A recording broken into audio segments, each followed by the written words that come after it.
Hi, இந்த அக்காட்ட பேசிகிட்ருக்கேன். ஆடு மேய்ச்சிட்ருக்காங்க, காட்டில் ஆடு மேய்ச்சிட்ருக்காங்க. அந்த அக்காட்ட பேசிகிட்ருக்கேன். இப்போ வீட்டுக்கு போயிட்டுருக்கேன். நான் வீட்டில் போய் இனிமேல் தான் சாப்பிடணும்.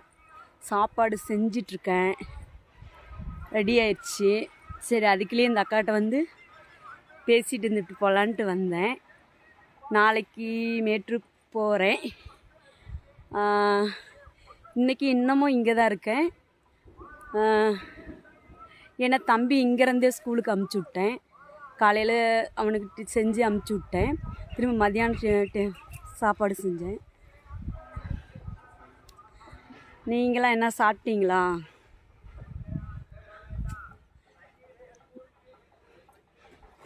இப்போ தான் நான் அந்த அக்காக்கிட்ட பேசி முடிச்சுட்டு வீட்டுக்கு போயிட்டுருக்கேன். டைமே போக மாட்டேங்குது. அதனால் காட்டில் சுற்றிட்டுருக்கேன். தெரியுதுங்களா? என்ன பண்ணுறது? அவர் வந்து அங்கே வேலை பண்ணிகிட்ருக்காரு. நான் மட்டும் தான் இருக்கேன். பாப்பா வந்து காலேஜ் போயிட்டா. பெரிய பொண்ணு தேர்ட் இயர் போயிட்டுருக்கா, அவனேசலிங்கம். பையன் பெரியவன் இருக்கான், அவன் வந்து வேலைக்கு போயிட்டுருக்கான். தம்பி வந்து இப்போ தான் 8th படிச்சுட்ருக்கான். மொத்தம் 3 குழந்தைங்க. இன்னும் என்ன சொல்கிறதுன்னு எனக்கு தெரியல. அவ்வளோதான் தெரியும். ஏன்னா இதையே சொன்னால் ஏதாவது தப்பாக நினைப்பாங்களோ என்னமோன்ட்டு நான் சொல்லாமல் இருந்தேன். இதுக்கே கொஞ்சம் பயமாக தான் இருக்குது.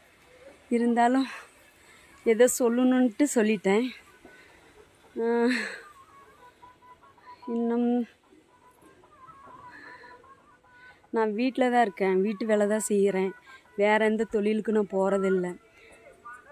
இந்த செல்லில் ஏதோ யூடியூப் ஆரம்பித்து இதை போட்டால் காசு கிடைக்கணும். சின்னவன் தான் அது ஓப்பன் பண்ணி கொடுத்தான், தம்பி.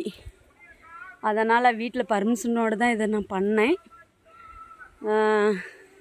அவங்க எதுவும் சொல்லலை. நான் எந்த தப்பு பண்ணலை. நான் கரெக்டாக தான் இருக்கேன். இன்னும் என்ன சொல்கிறதுன்னு தெரியல.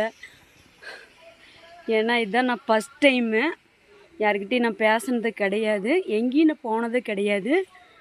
ஏன்னா எங்கள் ஃபேமிலி வீட்டை விட்டு எங்கேயும் போனதில்லை. போனால் எங்கள் ஃபேமிலியோடு தான் போவேன், ஃபேமிலியோடு தான் வருவேன். நான் அந்தமாரி பொண்ணு தான். ஆனால் நீங்கள் தப்பாக நினச்சிக்காதீங்க. என்னால் இதுக்கு மேலே எதுவும் சொல்கிறதுக்கு எனக்கு எதுவும் தெரியல. பாய்.